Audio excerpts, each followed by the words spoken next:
नमस्कार स्टार अभी तक चैनल में आपका स्वागत है। खबर लिट्टीपाड़ा विधानसभा क्षेत्र से है, जहां लिट्टीपाड़ा विधानसभा क्षेत्र से भाजपा प्रत्याशी बाबूधन मुर्मू के लिए पूर्व मुख्यमंत्री बाबूलाल मरांडी ने नामांकन जनसभा को संबोधित किया।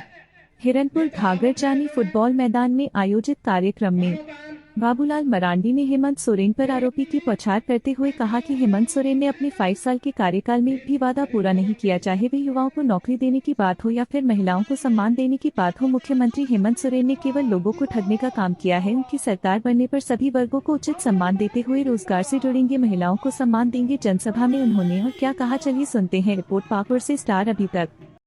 आज तो बाबूधन मुर्मू जी ने नामांकन पत्र दाखिल किया है। आज चुनाव की यहीं से शुरुआत होती है। मैं आप सब लोगों से निवेदन करने के लिए आया हूं, जो आज इस प्रदेश में सरकार है, 5 वर्षों तक इन्होंने ठगा है झारखंड वासियों को, और 5 वर्षों तक इन लोगों ने झारखंड को लूटा है। 5 वर्षों तक ठगा। अब याद करिए, पहले कहा था कि गरीबों को हम 72,000 रुपया साल में देंगे, किसी एक को भी इन्होंने नहीं दिया।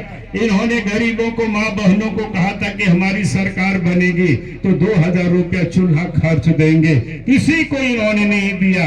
लड़की को कहा था कि शादी होगा तो सोने की सिक्का देंगे, वो भी नहीं दिया।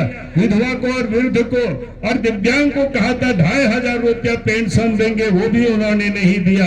नौजवानों को कहा था, बाबूजी का कसम खा करके हेमंत सोरेन बोला था कि हम शिबू सोरेन की बेटा है, 5 लाख रोजगार नहीं देंगे, नौकरी नहीं देंगे तो राजनीति से संन्यास ले लेंगे।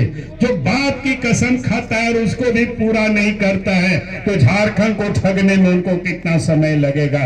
और इसीलिए मैं आज आप सब लोगों से यही कहने के लिए आया हूं, नौकरी तो नहीं दिया, जितनी भी वैकेंसी हुई सब में पेपर लीक हुआ।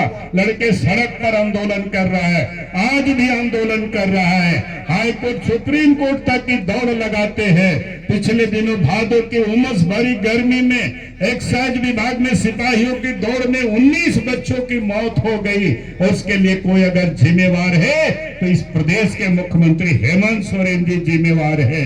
और इसीलिए मैं आज आप सब लोगों से यही कहने के लिए आया हूं, इन्होंने 5 वर्षों तक झारखंडियों को ठगा है और झारखंड को इन्होंने लूटा भी है। बालू को भी लूटा है, पत्थर को भी लूटा है, कोयला को भी लूटा है, लोहा को भी लूटा है, जमीन को भी लूट रहा है। अब ने कहा कि आप भारतीय जनता पार्टी की सरकार बनाइए, बालू को ग्राम सभा को सौंप देंगे, गरीब को पैसा नहीं लगेगा, घर बनाने में कोई परेशान पुलिस वाला नहीं करेगा, पत्थर की खदान भी यहाँ के लोगों के नाम से लीज होगा, बाहर कोई दिल्ली और मुंबई से लोग यहाँ नहीं आएंगे। यही मैं आज आप सब लोगों से कहने के लिए आया हूँ। प्रधानमंत्री इस देश के नरेंद्र मोदी जी गरीब का यहाँ पे मुद्रा लोन की तहत लोन भी देते हैं। मैंने कहा कि जब हम मुख्यमंत्री थे, आपको याद होगा, हमने रोजगार के लिए बस बांट दिया था। हमने कहा कि खदान भी आपको मिलेगी और पॉपलेन और जेसीबी भी आपको उपलब्ध करा दी जाएगी, ताकि हम चाहते हैं कि यहाँ के हमारे गांव के लोग, यहाँ के लोग लाखपति बने, करोड़पति बने, वो भी लोग मालिक बने। हम यहाँ के लोगों को नौकर देखना नहीं चाहते, हम मालिक बनाने के लिए आए हैं। आप सबको यही कहने के लिए मैं आया हूँ। इसलिए भाई और बहनों, मैं आप सब लोगों से कहूंगा, आप भारतीय जनता पार्टी को वोट देना, भारतीय जनता पार्टी को जिताना, ताकि झारखंड को इन ठगों से, इन लुटेरों से बचाना है, इन दलालों से झारखंड को बचाना है। यही मैं आप सबसे निवेदन करने के लिए आया हूं। इसलिए मैं आप सभी भाई और बहनों से यही कहूंगा, भारतीय जनता पार्टी ने संकल्प लिया है, सरकार बनेगी तो पहले कैबिनेट में निर्णय किया जाएगा कि इस राज्य के गोगो दीदी योजना मां बहनों को प्रत्येक महीना 11 तारीख को उनके खाते में 2100 रुपया जाएगा। ये भारतीय जनता पार्टी का संकल्प है। यही मैं आज आप सब लोगों से कहने के लिए आया हूं। और इतना ही नहीं, 21 लाख मकान भी 5 साल में बनेगा, ताकि कोई भी गरीब बिना छत के विहीन नहीं रहेगा, हर को मकान उपलब्ध होगा, ऐसी व्यवस्था की जाएगी। हम यही कहने के लिए मैं आज आपके बीच में आया हूं। साथ ही मैं आप सब लोगों से यही कहने के लिए आया हूं, नौजवानों को हेमंत सोरेन जी ने तो नौकरी नहीं दिया, लेकिन आप सरकार बनाइए। 2,87,000 पोस्ट वैकेंट है, 1 वर्षों के अंदर में 1 लाख वैकेंसी को भर दिया जाएगा। और उसके लिए कैलेंडर निकाल दी जाएगी पहले कैबिनेट में, ताकि कब एग्जाम होगा, कब रिजल्ट होगा, कब नियुक्ति पत्र मिलेगी, ताकि कहीं कोई गड़बड़ घोटाला नहीं होगा।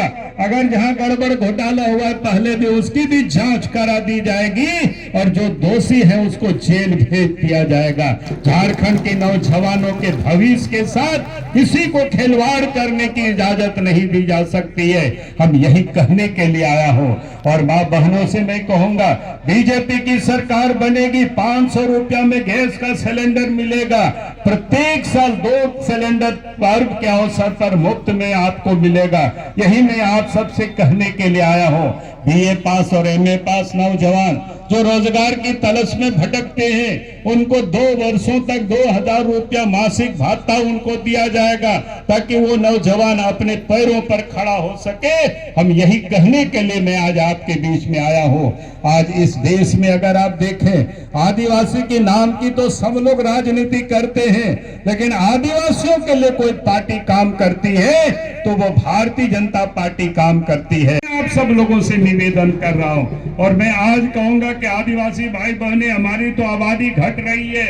आप जरा देखिए, संथाल झारखंड प्रदेश में 10% की आबादी की कमी हुई है 1951 से 2011 के बीच में, और संथाल परगना में आज 16% की कमी हुई है। अगर हमारी आबादी उसी प्रकार से कमी होते रही, कांग्रेस की सरकार रहेगी, जेएमएम की सरकार रहेगी, तो हम ऐसी उजड़ते चले जाएंगे। हमारी आबादी कम होगी तो फिर हमें आबादी के हिसाब से ही रिजर्वेशन भी मिला हुआ है, लोकसभा की सीटें भी घट जाएगी, विधानसभा की सीटें भी घट जाएगी, सरकारी नौकरी भी घट जाएगी।